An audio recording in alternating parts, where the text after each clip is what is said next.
Good morning. Welcome back. I want to correct one thing I said earlier. Miami didn't lose to Florida State. It was Louisville and SMU. Just wanted to point that out for the record. And that's the last thing I'll talk about for the playoffs. That's the last thing I'll say. Hey, today you're starting off very cold. We were watching this breaking news shot. We're seeing frost on everything and the fire department using water. It's all freezing. Yeah, it's a cold start out there, Lacey. What does it feel like right now? Right now about 12. It's been to 11, 12 for a wind chill in Oklahoma City. It's the coldest morning that you've had to deal with since February. Yeah. So it's kind of a shock to the system. I know it's been cold. Yeah. This morning feels much, much colder. And we're seeing frigid conditions that will only last a few more hours. And then we're heading back to the 50s this afternoon with sunshine. Now I want to talk about the December averages, because now that we've made it into the month of December, our temperatures continue to go downhill. By the end of the month, on average, our lows are in the 20s by the end of the month, with highs in the 40s. Now December, we can get severe weather like we can all 12 months of the year. Snow, rain, we can get a wide variety. And on average, we see about 1 3/4 inches of rain, 1.8 inches of snow, but we've had as much as 14 inches of snow. You remember the Christmas Eve blizzard back in 2009?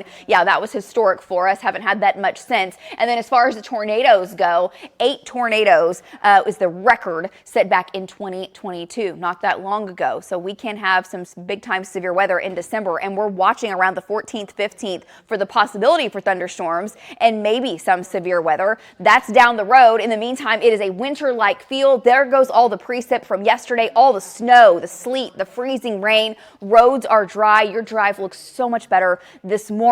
One thing that we're watching closely is the haze, the light fog. Our skies overhead are clear, but there's still low level moisture, and we've had some light freezing fog settle in near Clayton, and we have the chance in very isolated areas over the next hour of a little bit more of that. We're not seeing it in the metro. On our Lucky Star Skycam network, clear skies from Blanchard, but what you're noticing, anytime you start to see a little bit of haze in the street lights, that's the moisture kind of pulled up. That's not enough to cause ice on bridges or overpasses, but if you were to drive into thick fog on your drive anywhere in the state, we are below freezing, and that could mean some patchy black ice on elevated surfaces. So watch for that. It's not causing problems right now. I think you're good to go. It's 19 currently at Will Rogers. The wind chill is still at 12, but winds are very light, and where the winds are the calmest, that's where we have the chance for some of that fog. Winds are picking up now in western Oklahoma. That's good news. That's going to limit your threat for any fog. 22 in Stillwater. It's 18 in Enid, down to 17 in Chickasha, 23 in Tecumseh. We've got temperatures teens, low 20s, and winds very light. Not a major wind chill to speak of this morning. Watch your hour by hour as we get all the way to 44 at noon, sunny skies, and 50 coming up by 3 o'clock. Absolutely beautiful. 49 in Ponca, 51 in Clinton, 53 in Altus. Today's going to be beautiful. Next cold front, it arrives tonight. Ahead of it, gusty south winds, especially in central and southern Oklahoma tonight. Breezy. Tomorrow, the cold front makes its way through. We'll have a gusty north wind with temperatures in the 40s, but above freezing. Then the cold front makes its way in. Temperatures drop like a rock into Thursday, and our next storm comes in. It's moving in now over portions of Oregon, heading over Idaho, and that's going to make its way into Oklahoma,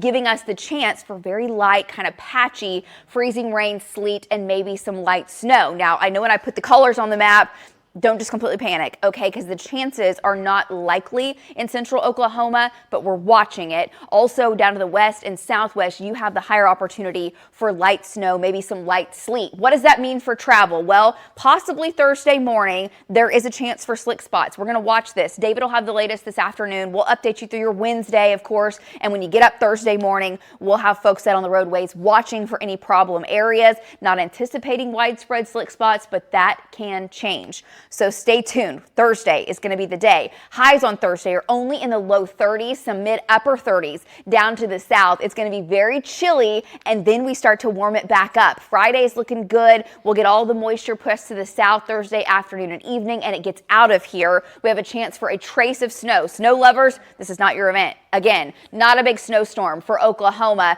It's out of here Friday. We're 45, 55 Saturday, back to the 40s Sunday. And guys, next week is looking amazing. Back up to near 60 midweek. Back to you.